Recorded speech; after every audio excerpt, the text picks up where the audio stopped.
Welcome back to Yahoo Finance Live, everyone. It is time for our triple play, and I'm going to kick us off with Take-Two Interactive Software. Now, shareholders from this gaming publisher and creator have approved the $12.7 billion acquisition of entertainment and gaming company Zynga. Now, Zynga, of course, is known for franchises including Farmville and Words with Friends.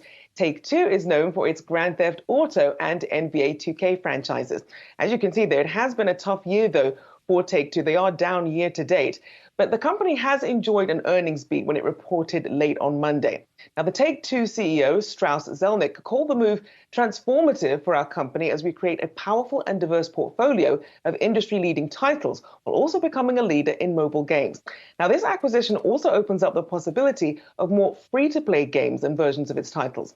Now, shares of Zynga will stop trading after tomorrow's close, and it will delist from the NASDAQ. The closing is set for May 23rd, so big merger there that you see with these two big gaming giants. Yeah, it certainly is. And we were waiting on news of when that would close. We know that the deal was announced earlier this year. But Rochelle, it's interesting because Take-Two, I guess you could call it a pandemic play because more people were playing video games, allocating more of their time to that sort of thing during the pandemic. So it's interesting when you take a look at some of the CEO's comments, the fact that he was saying, we were expecting this. We were expecting a slowdown, so not really taking us by surprise. But of course, consumer engagement is critical to a name like Take-Two going forward and has been critical to Zynga. So we'll see how things shake out going forward.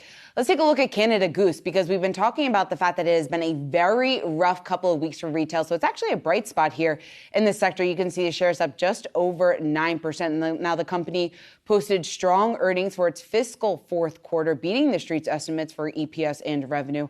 Also posted solid margins. Now it's a surprise quarterly profit coming despite lockdowns in China. We know China is a critical region, critical country for the company. Canada Goose also giving an impressive outlook for its full fiscal year, raising its guidance. Year to date, though, Dave, the stock hasn't been a winner with shares off just over 40%. In that report, it's interesting to hear them say normalization in China. They don't expect till the third or fourth quarter, which is frightening for a lot of consumers. But cheers to our neighbors to the north. They expect no supply chain issues in the year ahead. None. And 84% of their product is made in Canada.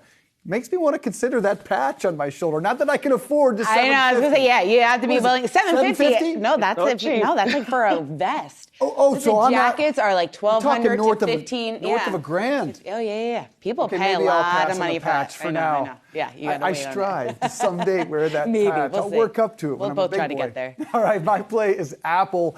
Shares down more than 20%, shockingly, year to date after a really tough trading day on Wednesday. Now news that infamous investor Michael Burry of the Big Short fame bet against Apple, according to an SEC filing. Burry's short worth around $36 million or 206,000 shares. But on the other side of that bet, as you know, the Oracle of Omaha, Warren Buffett, whose investment represents 42% of Berkshire Hathaway holdings. He has increased that over the recent year. Those roughly 900 million shares taking a $30 billion hit, though, since March 31st. You want to see that future, though, for Apple, you might have to see it through goggles. Their board reportedly previewed its new mixed reality goggles last week.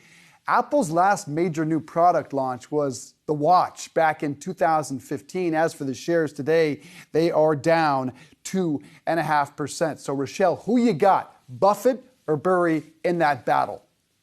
I'm going Buffett because, apart from the fact that you can't beat the Oracle right there. But, we have had analysts say, look, when you've seen a lot of downturns, as we saw with the 2008 crisis, and we saw, a lot of these tech stocks tank, including Apple, look where it went since then, as you look at how the price rebounded. So I would definitely not bet against Apple. And I'm not surprised that they haven't come up with a lot of new products. Obviously, they have been more focused on their services element more so than the products and the sort of razzle-dazzle that really was a trademark of Apple when they first came out. So, yeah, I'd give it to Buffett.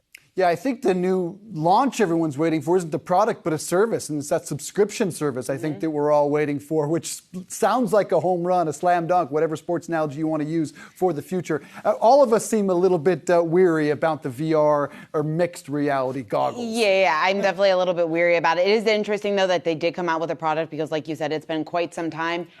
But it's hard to bet against Apple's products because they have really been so successful for the company. The iPhone, even the watch. There's been some critics out there for a watch. I'm a huge believer in the watch. So maybe I don't have it on right now. The Google Watch is coming for them, though. It is. The Google Watch is coming. Yeah, it'll be interesting to see how big of a competitor they turn out to be, how many followers they get in that space. But Apple Watch, I'm a big believer. I just don't have it on because I'm not very good at charging. We're all betting on Buffett, to be clear. Clean betting sweep. on Buffett. All right. And meanwhile, I'm Team Android, but still betting you on are? Apple. My goodness. I know I'm hanging in there, but I'm definitely Team Android. Fight the good fight.